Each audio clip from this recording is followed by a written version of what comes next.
नमस्कार मित्रांनो, आज खूप आनंदाचा दिवस आहे. कारण आज आपले जे भगवान आहेत श्रीराम आहेत, यांचं जे अयोध्यामधील जे मंदिर आहे त्या मंदिराचा स्थापना दिवस आहे. आणि या स्थापना दिवसाच्या सर्वांना मी हार्दिक शुभेच्छा पण देतो.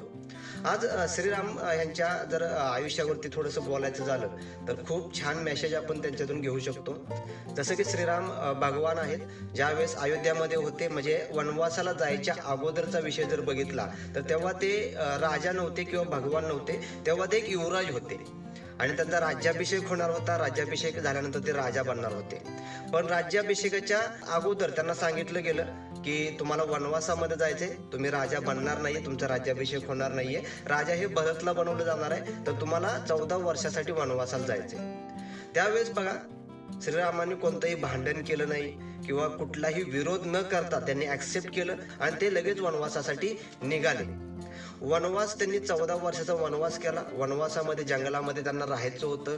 जंगलामध्ये बरेच काय अडचणी होत्या, प्रॉब्लेम्स होते, कुठलीही सुखसुविधा नव्हती. आणि त्यावेळेस त्यांनी 14 वर्ष त्या वनवासामध्ये काढली. जे जे काय समस्या येतील त्या समस्यांना, अडचणींना त्यांनी तोंड दिलं आणि 14 वर्षानंतर ज्यावेळेस ते अयोध्यामध्ये परत आले त्यावेळेस ते युवराज नव्हते, तर त्यावेळेस ते भगवान श्रीराम होते. म्हणजे आज श्रीरामांना सुद्धा भगवान बनण्यासाठी 14 वर्षाचा वनवास सहन करावा लागला. 14 वर्ष संकटांना, अडचणींना, समस्यांना तोंड द्यावं लागलं. त्यानंतर ते भगवान झाले. तेच जर आपण आपल्या आयुष्यामध्ये बघितलं तर आपल्या आयुष्यामध्ये बऱ्याच लोकांना लगेच सक्सेस पाहिजे असतं. कुठलीही तकलीफ नको, समस्या नको, अडचणी नको, बिना अडचणीचं आपण सक्सेस व्हावं असं वाटत असतं.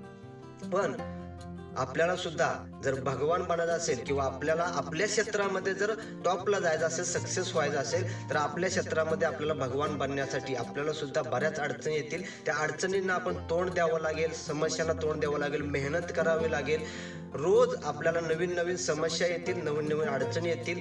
तिथे आपल्याला त्या समस्यांना तोंड देऊन आपल्याला सक्सेस बनावं लागेल. आणि ज्यावेळेस तुम्ही या समस्यांना तोंड द्याल त्यावेळेस आपण सक्सेस 100% बनू. आपल्या क्षेत्रामध्ये आपण भगवान नक्कीच बनू. जसं की आज एक्झाम्पल अजून एक बघितलं तर सचिन तेंडुलकर. ज्यावेळेस सचिन तेंडुलकर आचरेकर सरांच्याकडे प्रॅक्टिससाठी, शिकण्यासाठी गेले होते त्यावेळेस ते क्रिकेटचे भगवान नव्हते. पण त्यांनी तिथं मेहनत केली.